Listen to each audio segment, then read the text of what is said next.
Tá vendo? Tô. Tá. Isso aqui eu acho que a gente não fez, não. Ó. Uma escala termométrica. Fez? Não. Tá. Não. Uma escala termométrica X marca -10 para todo ponto de fusão da água e 140 para seu ponto de ebulição. Na escala Celsius, as temperaturas de fusão e ebulição da água são 0 e 100 graus, respectivamente. O gráfico que expressa a relação entre essas duas escalas é uma reta. Aí ele me dá aqui 5 retas. A figura apresenta a representação de 5 gráficos, 1, 2, 3, 4, 5, num sistema de coordenadas cartesianas. Qual gráfico representa a relação entre as temperaturas de escala Celsius e X? Uma maneira da gente fazer essa questão é o seguinte. Ele está falando que as temperaturas... Primeiro é ver, ó, a escala Celsius está no eixo horizontal aqui, tá vendo? Tem aqui T, graus C. Então aqui está a temperatura em graus Celsius no eixo deitado e no eixo em pé está em X, que é na escala X que ele está me falando. Uhum. Então a água congela a 0 graus na Celsius. Então eu tenho que ver 0 graus na Celsius equivale a quanto na escala X?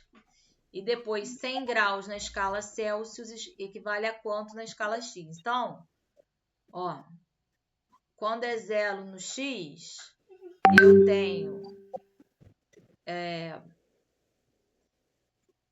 a escala passa... Qual reta... Todas elas passam, né? Eu tenho que ver qual delas que relaciona Celsius com essa escala X aqui. Tá? Então, olha só. Se eu olhar, quando é 0 graus na escala aqui, ela passa no ponto -10 aqui, tá vendo? Uhum. E quando X é 100, ela passa no 140 aqui em cima. Uhum. Esses pontos relacionam o 0 graus dos Celsius com a escala X e os 100 graus com a escala Y. Só que esses pontos que ele me deu estão em desenhos diferentes, então eu ainda não descobri quem é a reta. Então eu vou usar aquela ideia, a função do primeiro grau, que era o quê? Y é igual a x mais b. Aqui ele chamou de x, porque x é a letra que está na escala Y, né? É igual a vezes c mais b. C, porque é o que está no eixo deitado, que é o nosso x, escala Celsius. Então, vai substituir esse ponto, 0 menos 10. Esse aqui a gente nem precisava substituir, porque onde ele corta no eixo Y é o valor de B. Então, eu já sei que B é menos 10. Aqui, ó. Né? Já ia direto. E o A, eu vou botar quando X é 100, o Y é 140, ó. Substituindo nessa ideia aqui. Uhum. Só que B é menos 10. E aí eu passo 10 para lá. É negativo, vai passar somando. 140 mais 10 vai dar 150. E o 100 que está multiplicando passa dividindo. Aí eu fico com 150 dividido por 100.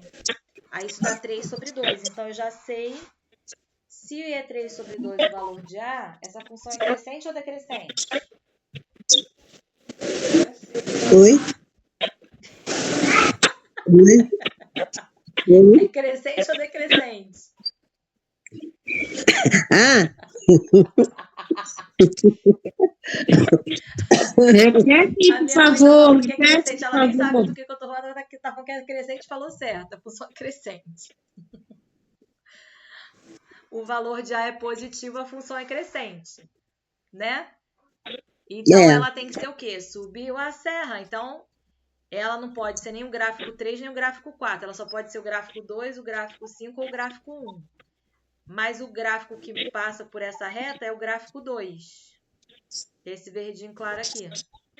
Que aí seria a letra B. Tá bom? Tá bom. Essa aqui. Um garrafão cujas seções transversais são circunferências. O que é seção transversal? É como, por exemplo, se eu pegar... Isso aqui é uma caneca. Se eu cortá-la no meio, eu vou ter uma visualização dela. Como se fosse metade de uma taça. Isso é uma seção transversal. É eu pegar qualquer coisa sólida e dividir no meio. Se eu pegar um caderno, né, e cortar ele assim em pé, eu vou ter uma folha de um retângulo. Uhum. Se eu pegar um caderno assim deitado e cortar ele aqui, eu vou ter uma linha. Vocês vão enxergar uma linha na frente. Então, isso é seção transversal. É cortar no meio e ver qual é a figura plana que representa. Ó, isso aqui é uma panela. A tampa de uma panela. Se eu cortá-la no meio, o que vocês vão ver é uma circunferência, uma bola. Então, aí é transversal. Ele cortou no meio e eu tô vendo como se fosse uma taça. Uma taça com uma boca mais fina, depois alarga e depois fecha. Então, a torneira desse bebedouro foi aberta para escoar toda a água desse garrafão com vazão constante. A vista frontal, que é isso que eu mostrei para vocês, do garrafão é apresentada na figura. Aí aqui, cilindro circular reto, só que mais largo, zona esférica e cilindro circular reto. Ou seja, é um bebedouro. Então, a parte de cima é mais... É um bebedouro como se fosse um cilindro. A parte de cima é mais achatada, depois ele alarga, depois ele vai diminuindo, vai arredondando até que o bocal embaixo para sair a água. É isso que ele está mostrando, só que cortado no meio. Aí ele pergunta, o gráfico que melhor representa a variação da altura da água no garrafão em função do tempo é qual? Aí ele mostra esses gráficos aqui. O que eu tenho que ver, o que eu tenho que pensar um pouco é o seguinte. Uma parte é estreita, depois alarga, depois fica redonda e depois fica mais fina. Então, na parte 1, 2 e 4, vou ter ideia de uma reta. O fluxo vai ser contínuo, porque o cilindro e a parte cilíndrica, ela tem uma vazão constante, né? Já na parte 2, ela é mais larga. Então, ela tem uma inclinação menor que a parte 1. Uma vazão mais devagar, na altura. Você vai falar assim, mas tem mais água. Tem mais água, mas por ela ser mais larga aqui na parte 1, a altura vai diminuir mais para descer. Porque ela tem mais espaço para a água ficar, né? Na parte 3, vai ser a questão esférica. Então, vai ser uma parábola. Tá?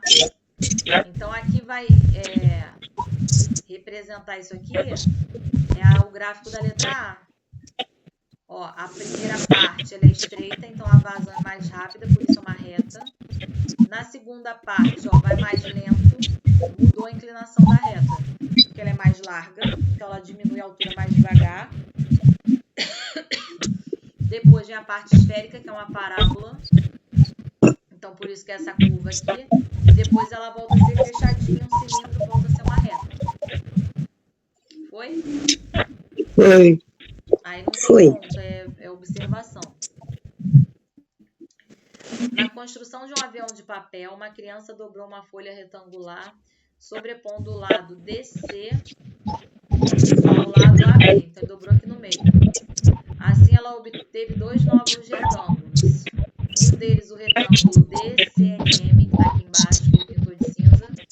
Em seguida, ela fez nova dobradura, mantendo o N fixo, sobrepondo o lado CN de DCNM a um segmento MN. Essa sobreposição determinou um ponto P em MN e também um ponto Q em DC, conforme a figura 2. Então, ela fez a primeira dobradura, depois pegou N, dobrou para cá, e fez um triângulo. Essa figura aqui. Considerando as classificações quanto à medida dos ângulos e a medida dos lados, o triângulo NPQ é o quê? Vamos lá, vamos ver se a gente lembra. O que é triângulo equilátero? Triângulo equilátero, equi quer dizer igual. Látero, lado. Então, é um triângulo que tem os lados iguais. Uhum. Então, triângulo equilátero tem os 3 lados iguais e os 3 ângulos iguais a 60 graus. Esse é um triângulo equilátero. Um triângulo equilátero pode ser retângulo? Não. Porque um triângulo retângulo é um triângulo que tem um ângulo de 90 graus. E o triângulo equilátero tem 3 ângulos de 60 graus. Então, ele não pode ter um de 90, então ele não pode ser retângulo. O que é um triângulo escaleno? É quando ele tem os 3 lados diferentes. E o triângulo isósceles, iso quer dizer igual. Então, isósceles são 2 lados iguais. É quando o triângulo tem 2 lados iguais, 2 ângulos iguais. E o que é o triângulo retângulo? É o triângulo que tem um ângulo de 90 graus. Qualquer retângulo que eu pegar e dividir no meio, eu crio 2 triângulos lá dentro. Se eu passar uma reta aqui na diagonal aqui, eu fico com 2 triângulos retângulos. Mesma coisa no quadrado. Se eu desenhar um quadrado e dobrar ele no meio, eu vou criar 2 triângulos retângulos. Aí um triângulo. E aí eu posso, em relação ao ângulo, que é isso aqui que ele chamou de X aqui no desenho, o ângulo ele pode ser acutângulo, retângulo ou obtusângulo. Um triângulo acutângulo, ele é um ângulo agudo. Ângulo agudo é o ângulo menor de 90 graus. Então, qualquer ângulo entre 0 e 45 é um ângulo entre 0 e 90, desculpa, é um ângulo agudo. Então, um triângulo acutângulo. Se eu tiver um ângulo maior que 90, menor que 180, ele passa a ser um triângulo obtusângulo. Né? Por exemplo, se eu tiver um ângulo de 150 graus, ele virou um triângulo obtusângulo. E o retângulo é o de 90. Se eu tiver... Estou falando que é melhor botar um desenho. Vou botar um desenho aqui. Porque ficar falando assim é um negócio meio grego, né? Vamos ver um desenho aqui. Olha só. Esse triângulo aqui, ele é retângulo, acutângulo ou obtusângulo? Ele tem um triângulo de 90. Então, ele é um triângulo retângulo. Se eu der um triângulo assim, que tem um ângulo de 120 graus, esse ângulo já é maior que 90. Então, ele é um triângulo acutângulo. Se eu der um triângulo, aí eu falo, esse aqui é 40, esse aqui é 60, esse aqui é 80. Então, ele é... Desculpa, eu falei errado. Besteira. 120 é o obtusângulo. É obtuso, maior que 90 e menor que 180. Aqui os 3 são menores que 90, então ele é um acutângulo. Tá bom? Se esse aqui for 30 e esse aqui for 60, isso aqui é um triângulo retângulo e ele é um triângulo escaleno. Porque ele tem 3 ângulos iguais, logo ele tem 3 ângulos diferentes, ele vai ter 3 lados diferentes. Esse aqui que é 120, se eu falar que esse aqui tem um ângulo de 40, esse aqui é um ângulo de 20, os 3 ângulos são diferentes, então os 3 lados também vão ser diferentes. Esse aqui também é um triângulo escaleno. E esse aqui também tem os 3 ângulos diferentes, 3 lados diferentes, ele é um escaleno.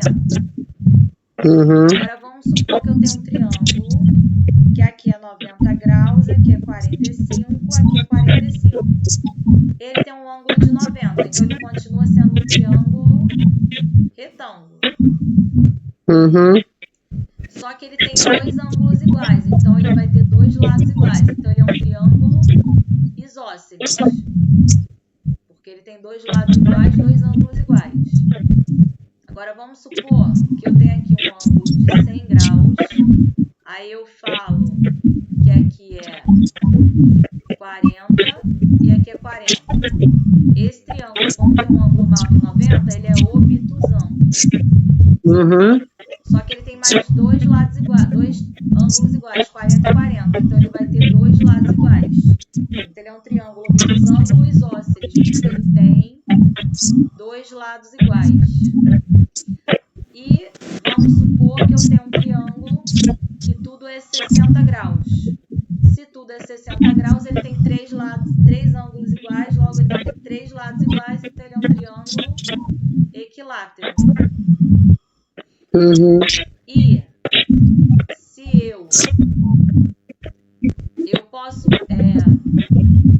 eu posso falar que um triângulo equilátero é um triângulo isósceles? Posso, porque o triângulo equilátero ele tem os três lados iguais, mas em particular ele também tem dois lados iguais, né? Esse lado é igual a esse e esse ângulo é igual a esse. Então ele é um triângulo isósceles. Só que ele não é só isósceles, é mais do que isósceles, porque ele tem um terceiro lado igual, um terceiro ângulo igual, então ele é equilátero. Então eu posso dizer que todo triângulo equilátero é isósceles, mas eu não posso dizer que todo isósceles é equilátero. Isso não é verdade, é só pegar o triângulo retângulo. Aqui é 90, aqui é 45, aqui é 45. Isso é um triângulo retângulo isósceles, ele não é equilátero. Então todo equilátero é isósceles, mas nem todo isósceles é equilátero. Foi? Foi. Aí vamos voltar para a questão aqui. Não, só fica mais fácil de entender, só fica mais fácil. Porque eu tava falando, se não veio o exemplo, acho que eu meio que parecendo grego. Aí por isso que eu preferi parar e olhar isso aqui, porque senão fica muito abstrato, a gente tem que ver desenho. Aí eu vou voltar para essa questão. Olha só. Ele falou, ó, esse triângulo aqui que ele desenhou, ele botou x e x, então quer dizer que o ângulo x é igual ao outro ângulo x. Então tem dois ângulos iguais e tem um ângulo aqui de 90 graus. Se tem um ângulo de 90 graus, ele é um triângulo retângulo. E se ele tem dois ângulos iguais, ele tem dois lados iguais. Ele é isósceles, então ele é um triângulo retângulo e isósceles. Tá? Letra E. Ok? Tá. Ele é um triângulo isósceles, mas não é equilátero. Não é equilátero. Só que não é a letra B. Porque a letra B fala que ele é acutângulo. Ele não é acutângulo porque eu tenho um ângulo de 90 graus. Quando eu tenho um de 90, ele é retângulo. E ele tem dois lados iguais, então ele é isósceles.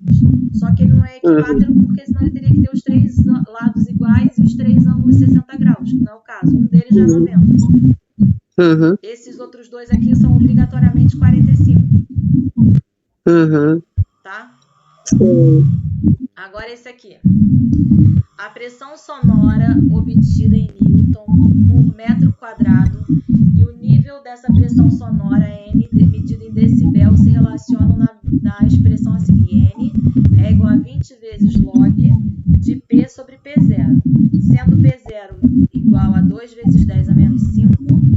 E aí ele fala que isso é uma constante, ou seja, é um número fixo, denominada limiar da percepção do ouvido humano. Durante uma fiscalização foi medido por um decibelímetro que o ruído proveniente de um carro com o seu automotivo ligado atingiu um nível de pressão sonora de 80 decibéis.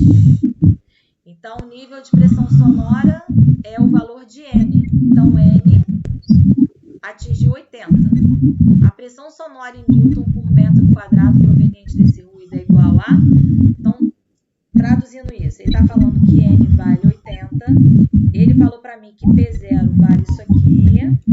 E ele quer saber o valor de P. Então, eu vou substituir o N pelo número 80 e vou substituir o P0 por 2 vezes 10 a menos 5. Aí eu vou ficar com isso aqui. 80 igual a 20 vezes P sobre 2 vezes 10 a menos 5. Aí o que eu posso fazer? O 20, ele está multiplicando. Então, ele vai para o outro lado com a operação inversa. Ele vai dividindo. Aí eu fico 80 dividido por 20. E repito o outro lado. 80 dividido por 20 dá 4. E eu repito o outro lado. Agora eu vou começar a olhar para o outro lado. Isso aqui tem logaritmo. O logaritmo, quando não tem nada escrito aqui embaixo, quer dizer que ele está na base 10. E aí tem uma propriedade do logaritmo aqui eu vou ter que ir para lá, porque senão eu acho que vocês vão boiar.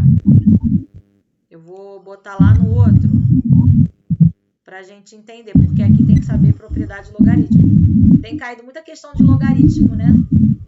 Eu tô achando logaritmo e trigonometria nas questões que a gente tem visto. E log não é difícil, mas log é um negócio que às vezes enrola. Aí eu vou botar aqui no outro. Vê se vocês estão vendo no PowerPoint agora.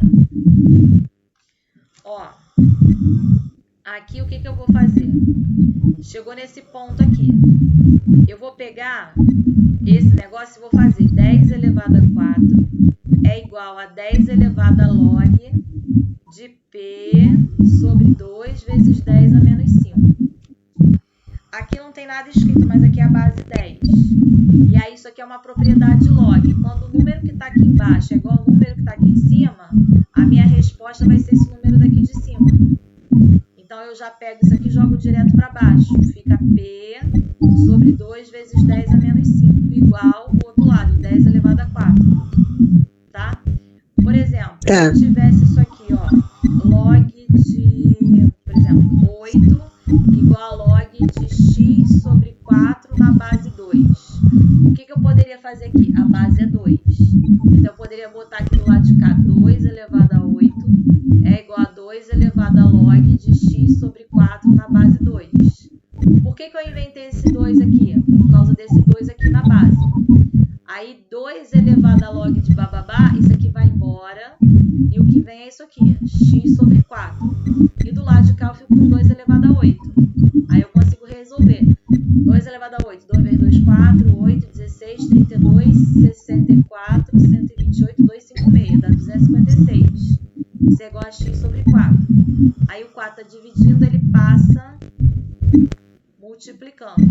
4 vezes 6, 24 com 2. 4 vezes 2, 20 com 2, 22 com 2. 4 vezes 2, 8 com 2, 10. 24. Então, é essa propriedade que eu estou usando aqui. O 10 está na base 10. Aí eu jogo o P sobre 2 vezes 10 a menos 5 para baixo. E aí, 10 elevado a 4 é o 4 seguido de 4, é o 1 seguido de 4 zeros. Né? O 2 vezes 10 a menos 5, ele passa multiplicando. Isso aqui é igual a P. Só que o que é 10 elevado a menos 5? Ele pode ir para o denominador, né? É 2 sobre 1, 2, 3, 4, 5 zeros. E aqui eu tenho 1, 2, 3, 4 zeros. Isso aqui é igual a P. Corta 3, 4. 1, 2, 3, 4. Vai sobrar 2 sobre 10. Que é a mesma coisa que 2 vezes 10 a menos 1. É daqui que ele tirou essa coisa aqui. Tá? Logaritmo é uma maneira de reescrever potência. Então, a gente tem que lembrar. Se eu falo que 2 elevado a x é igual a 8, né? Então, eu posso escrever isso aqui como sendo log de 8 na base 2 igual a x. Isso aqui é a mesma coisa que isso aqui. É uma outra maneira de escrever. Como é que eu resolvo isso aqui? 8 é 2 elevado a 3, se você fatorar, né? 8 por 2 dá 4, por 2 por 2 dá 1.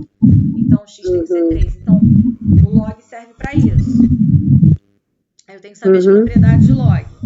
Log de B vezes C é log de B mais log de C. E o log de B sobre C é log de B menos log de C.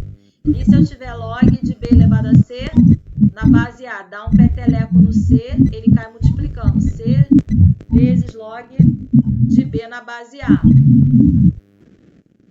Ó.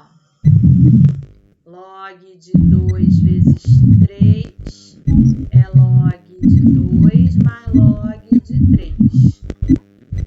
Log de 2 sobre 3 é log de 2 menos log de 3. Se eu tiver log de 2 elevado a 3, é 3 vezes log de 2. Isso aqui são exemplos numéricos do que está escrito aqui. Tá bom? Tá bom. E a outra informação que eu passei, né? Por exemplo, log de B na base A elevado a log de B na base A, esse A é igual a esse. Então, isso aqui vai dar exatamente B. Então, se eu tiver log de 3 na base 10, 10 elevado a isso, é 3. Estrela, isso aqui não vai cair, mas é só para... Estrela de log de 4 na base estrela, é 4. Tá? Log de 100 na base Jamile. Jamile elevado a log de 100 na base Jamile. A resposta é 100. Vanderleia elevada a log de 4.000 na base Vanderleia. Qual é a resposta? 4.000. Então, não importa o log. Se o negócio é embaixo e em cima é igual, você vai pegar o lá da ponta. Tá? Aí, vamos voltar lá. Nas questões aqui. Acho que é isso aqui. Não, isso é física, peraí. Deixa eu achar aqui. Essa daí não já fez? Isso aqui é física, então. Peraí, agora eu vou achar. É porque eu compartilhei errado. Vê se... Aqui. Vê se agora tá aparecendo matemática. Tá. Tá, então vamos lá. Vamos para a próxima. Uma microempresa pretende fabricar pipas para vender no próximo verão. Um modelo de pipa está representado pelo quadrilátero ABCD. Nessa representação, os segmentos AB, BC e CE medem respectivamente 20, 34 e 30 centímetros. Além disso, pertence ao segmento AC e é ponto médio do segmento BD. O que é ponto médio? É o lugar que divide no meio. Então, tem uma caneta. O ponto médio divide a caneta no meio. Se essa caneta tem 10 centímetros, que é o ponto médio, é 5 para um lado, 5 para o outro. Isso é ponto médio. É o ponto que divide no meio. Então, isso quer dizer que o E para o B tem a mesma medida do E para o D. Tá? Aí ele quer saber a medida da área em centímetro quadrado dessa pipa. Esse desenho tem 4 lados. Só que ele não é um quadrado e ele não é um retângulo. Ele é um trapézio torto e eu não sei calcular a área de um trapézio torto. Então, eu vou pegar esse desenho e vou dividir em desenhos menores que eu sei calcular. Eu não sei calcular um trapézio torto, mas eu sei que aqui, ó, eu tenho um triângulo, retângulo, aqui eu tenho outro triângulo, aqui embaixo eu tenho outro, aqui eu tenho outro. Ou seja, eu tenho 4 triângulos retângulos e a área de um triângulo você resolver. Base vezes altura dividido por 2. Então, é essas áreas que eu vou descobrir e vou somar. Então, ó, AB, ele falou que mede 20, AD também. Ele falou que BC mede 34 e DC também mede 34. E ele falou que EC mede 30, né? Aí, o que ele vai fazer para descobrir? Ele vai começar por esse triângulo daqui de baixo, ó, DEC.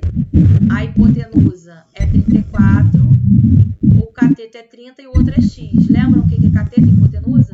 Hipotenusa é o lado de frente para o ângulo de 90, então é esse aqui, né? E a hipotenusa são os que formam um ângulo de 90 graus, é um que vale 30 e o outro vale X.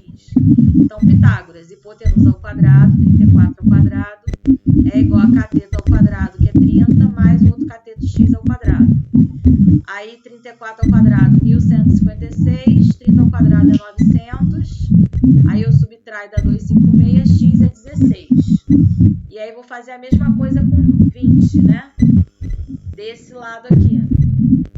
Eu descobri o X, eu vou achar o Y aqui. Então, 20 ao quadrado é igual a X, que é 16 ao quadrado, mais Y ao quadrado. 20 ao quadrado, 400. 16 ao quadrado, 256. 256 passa subtraindo, 400 menos 256 dá 144. Você achou de 16 ao quadrado?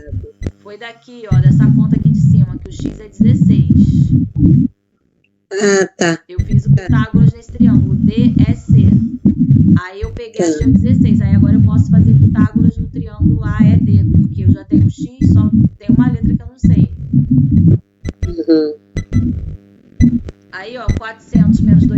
6 dá 144. Isso aqui está elevado a 2. Potência vai para o outro lado, vira raiz. Raiz de 144 é 12. Então, y vale 12. E aí eu quero achar a área do quadro do triângulo. É base vezes altura dividido por 2. Então, desse aqui, 32 vezes 12 dividido por 2. Depois, 32 vezes 30 dividido por 2. Isso aqui vai dar 672. Aqui, você podia fazer de duas maneiras. Ou você fazia a área do triângulo de cima e a área do triângulo de baixo, ou fazia a área dos 4 triângulozinhos. Tanto faz, vai dar no mesmo. Tá? Tá bom.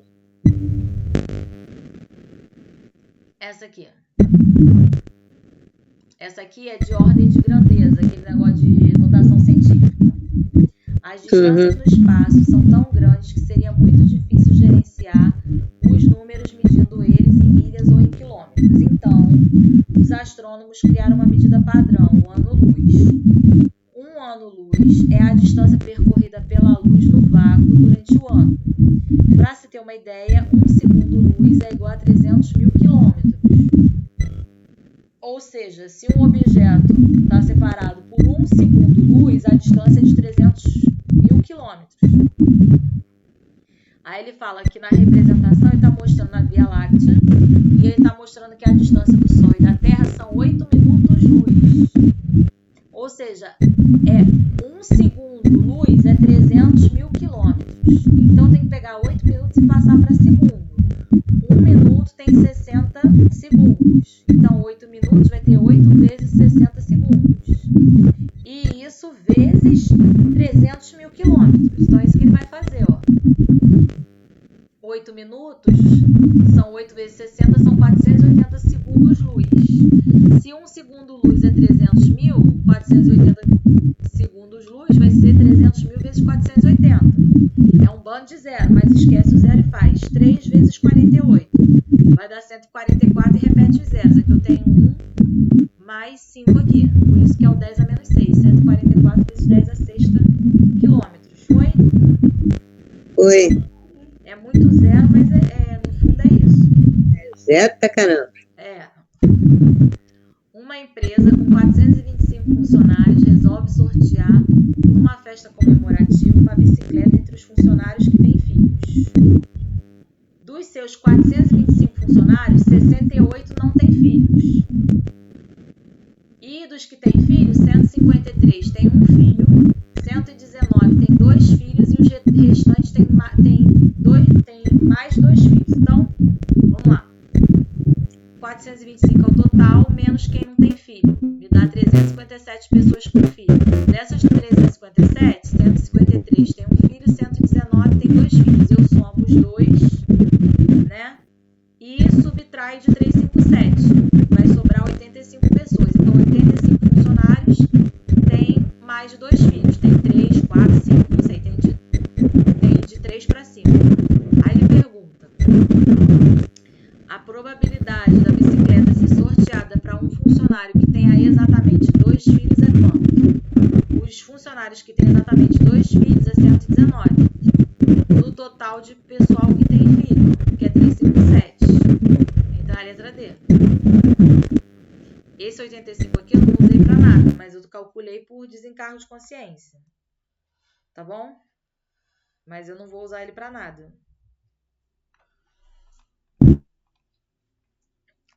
Aqui, ó. Processo de truncamento de um octaedro consiste em retirar a partir de cada vértice uma pirâmide obtida pelo seccionamento desse poliedro por um plano, conforme a figura. Qual é a quantidade de vértices do octaedro truncado? Então, truncado é eu cortar as bordas dele. Ele vai tirar essas diagonais, essas pontinhas aqui, por isso está pontilhado. Então, se eu pegasse uma faca e cortasse. Aí ele pergunta quantos vértices tem no octaedro truncado. Esse aqui, eu vou botar lá pra gente ver, só pra gente trabalhar a parte visual.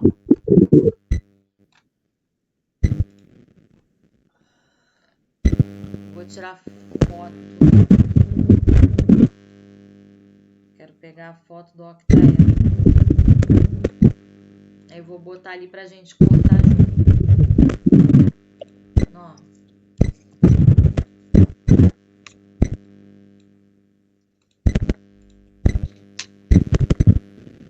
Vou compartilhar outro pra gente ver.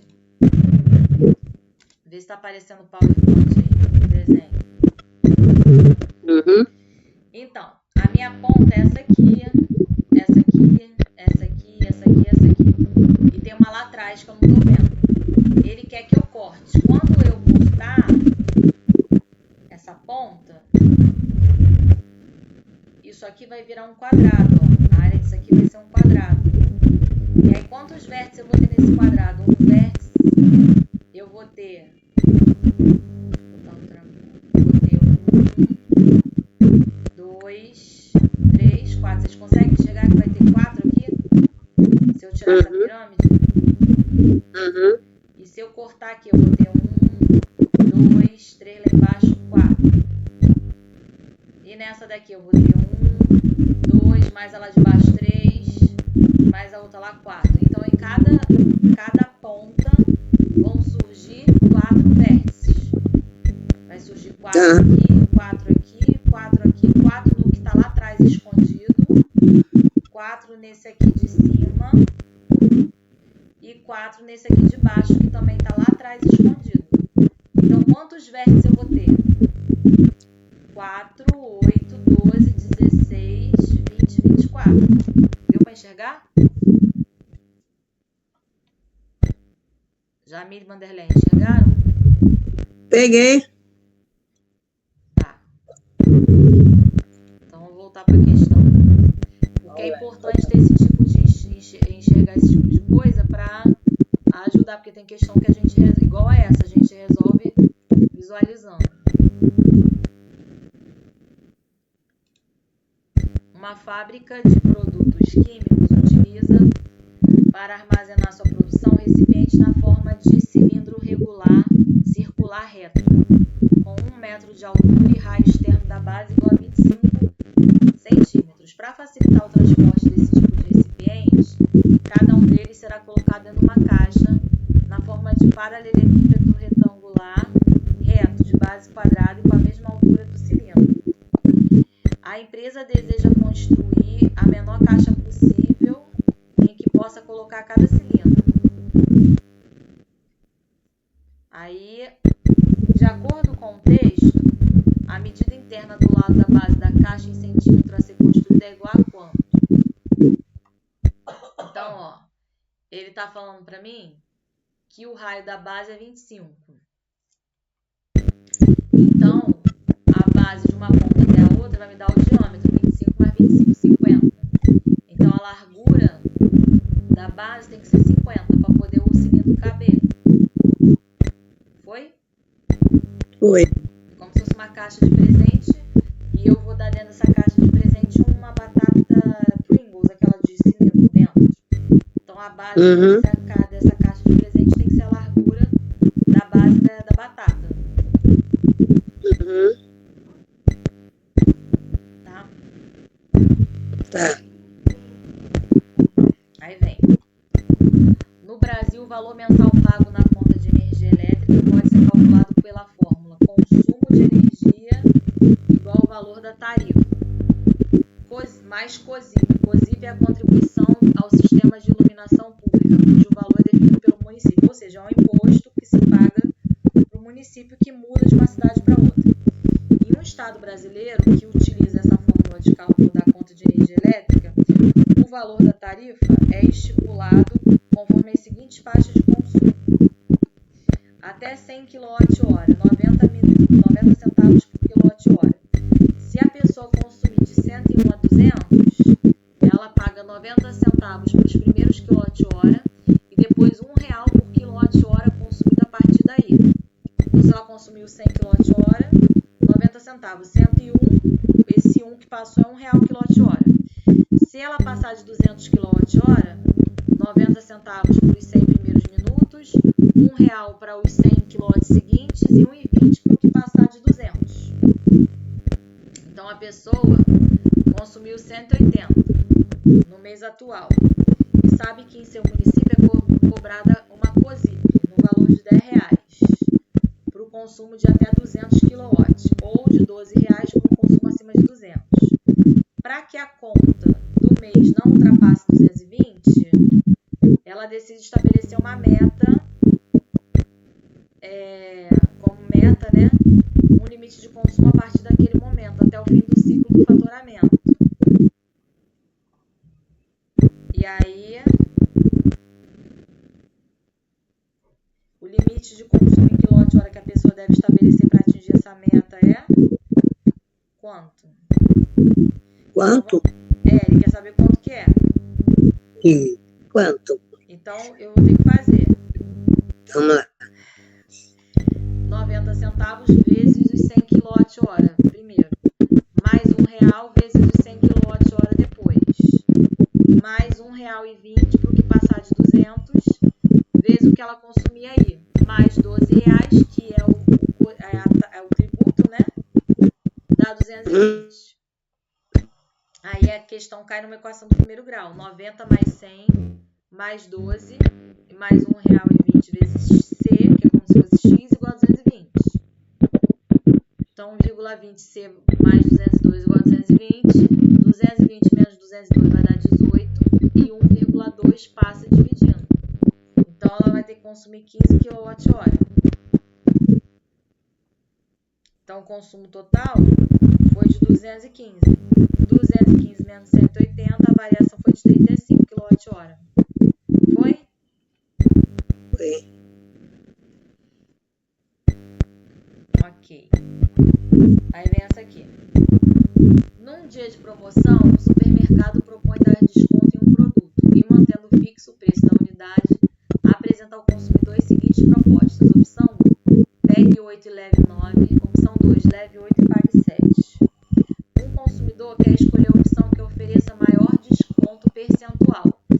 A opção que oferece o maior desconto e o percentual desse desconto é...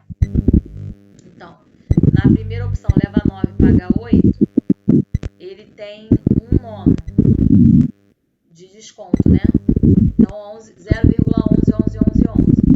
É 0,11 arredondando, 11%. Aí, 11,11. Na opção 2, leva 8 e paga 7. Então, ele deixa de pagar 1/8. Então, 0,125, 12,50%. Então, nessa opção aqui, ele tem um desconto maior. Foi? Foi. Vamos lá. Para reforçar sua renda familiar, uma pessoa inaugurou um estabelecimento que vende refrigerantes. Ela adquiriu um tipo de refrigerante para revenda no primeiro mês de funcionamento do estabelecimento. Foram compradas 20 caixas desse refrigerante, pagando R$18 por cada caixa, com 12 latas em cada uma. Então, a caixa custa R$18. Então, ela pagou 20 vezes 18. E cada caixa tem 12 latas. Então, quantas latas ela comprou? 20 vezes 12, né? Ao final desse mês, obteve R$600 de lucro com a venda de todas as latas. No outro mês, ela comprou a mesma quantidade de lata de refrigerante comprada no primeiro mês, ou seja, 20 vezes 12, que dá 300, 300 pelo mesmo preço, e decide aumentar o preço da venda de cada lata, de modo a aumentar o seu lucro em R$360 em relação ao mês anterior. Então, no mês anterior ela teve um lucro de 600, ela quer ter um lucro agora de 960. Qual será o novo preço de venda de cada lata de refrigerante? Então, 20 caixas vezes 18, R$360. Deixa eu ver o que ele falou. Já tem 15 minutos, só que falta, já tem quase... Quando ele fechar, e deixa ele fechar sozinho. Aí, 20 latas vezes 12, 240 latas, porque cada caixa tem 12 latas. E aí, 20 caixas, 240 latas. No primeiro mês, ela teve um lucro de R$600. Então, qual vai ser o preço de cada lata no segundo mês? É o custo mais o lucro do primeiro mês mais 360, dividido pela total de latas. O custo foi de 300 é o lucro do primeiro mês, mais 360 que ela quer ter de lucro, dividido pelas latas 240. Isso dá R$ 5,50. Então, no segundo mês, ela tem que vender por R$ 5,50. Acho que a gente só acha a lata de refrigerante por esse preço nas lojas americanas, até um pouquinho menos, né? Aham. Eu falo que a loja americana No mercado. todo mundo vai. Tá sem dinheiro, vai lá comprar Coca-Cola. Se você for comprar latinha de Coca-Cola em outro lugar, é R$ 8, R$ 7, até mais caro. Não pago, não. Não dá pra ficar pagando isso, não. Ó. Em um curso de desenho artístico, a professora organizou uma oficina prática com 2 estudantes, envolvendo uma atividade de representação visual. A figura apresenta um balanço constituído de um assento retangular paralelo ao plano X, O, Y, ou seja, em relação ao plano cartesiano, do chão, ligado a uma haste horizontal por cordas de sustentação paralelas entre si e de mesma medida. O ponto M representa a posição de um objeto fixado pela professora no centro do assento. Foi solicitado que o estudante 1 se posicionasse tendo vista frontal da trajetória descrita pelo ponto M, e a estudante 2 tendo vista lateral dessa trajetória enquanto o balanço se movimentava. Nesse movimento, as cordas de sustentação permaneciam esticadas e ortogonais à haste horizontal. A professora solicitou que os estudantes observassem e descrevessem a trajetória realizada pelo ponto M ao longo do movimento. Então, aqui está mostrando estudante 1, estudante 2, o balanço, o eixo que ele falou, XY. Aí ele fala as projeções ortogonais da trajetória realizada pelo ponto M vistas pelo estudante 1 no plano YZ e pelo estudante 2 XZ são respectivamente representadas pelo quê? Vamos lá. O que é projeção ortogonal? Ó, eu falei pra vocês, isso aqui é um copo. Só que vocês não estão olhando o copo igual a mim. Vocês não estão olhando a parte de trás do copo. Vocês só estão olhando a frente. Aí vocês estão vendo que é um cilindro. Isso é uma vista frontal. Se vocês olhassem o copo daqui, assim, que é a vista de baixo, vocês iam ver o quê? O que é esse? Que formato que vocês veem aqui? É redondo, é uma circunferência, não é? Se eu olho assim, eu vejo um cilindro. O celular. Você olha o celular assim, essa aqui, vista frontal. O que vocês estão vendo aqui? Qual é o desenho, o formato geométrico que vocês estão vendo aqui? Quadrado? Mas ele não tem os lados iguais, é um retângulo. Isso, agora finge que vocês estão aqui em cima olhando. Se vocês olharem assim, o que vocês olham?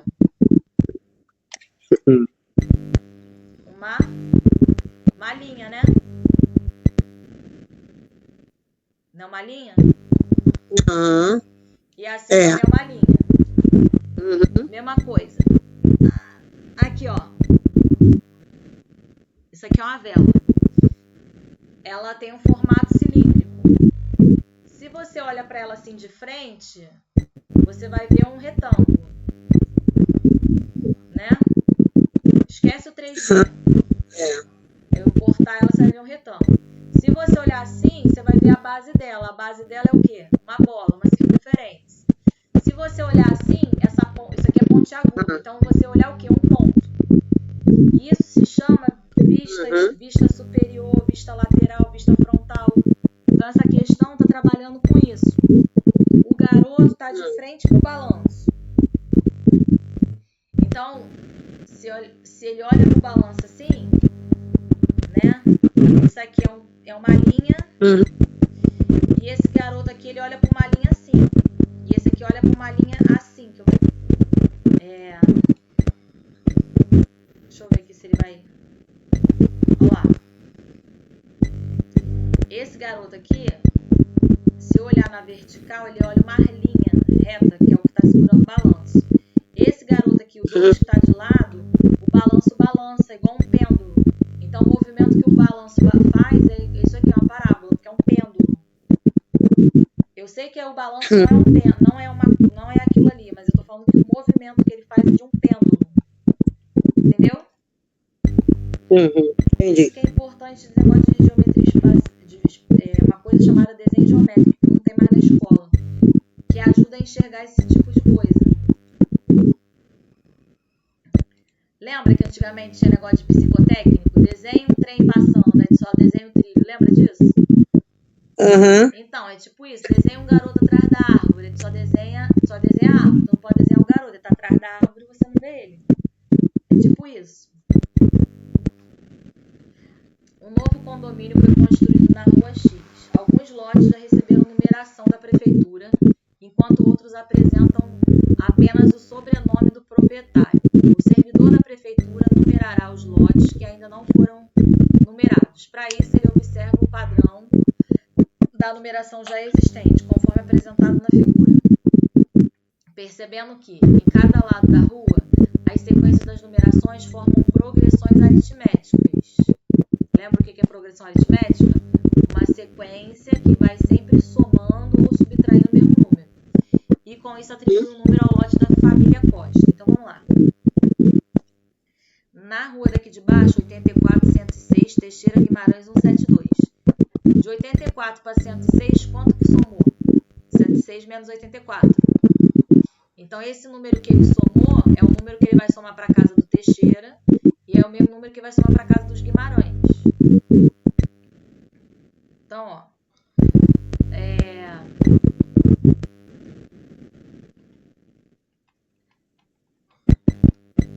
E aqui em cima, 139. Para a casa dos Dias, ele somou um valor e esse valor é o mesmo valor que eu somo para a casa 183. Então, a casa do meio é a média aritmética entre as duas casas da ponta.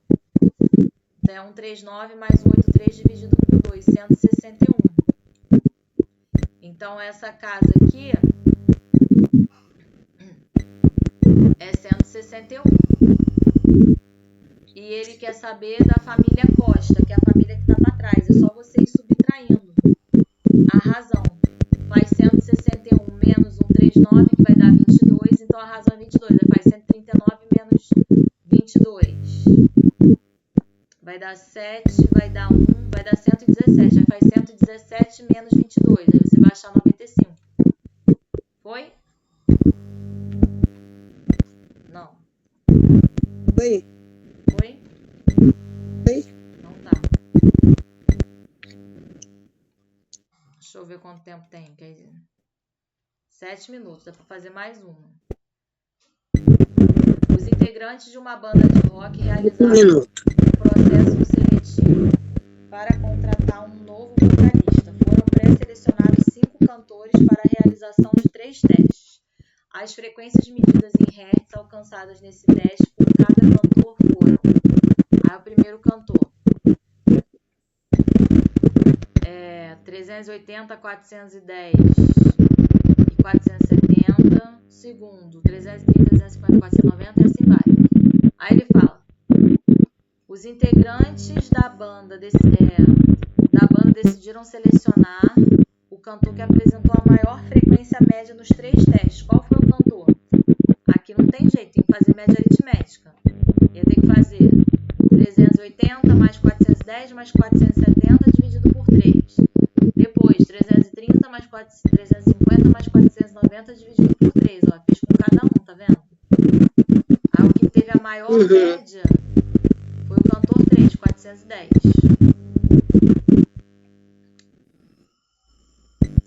A capacidade de refrigeração de um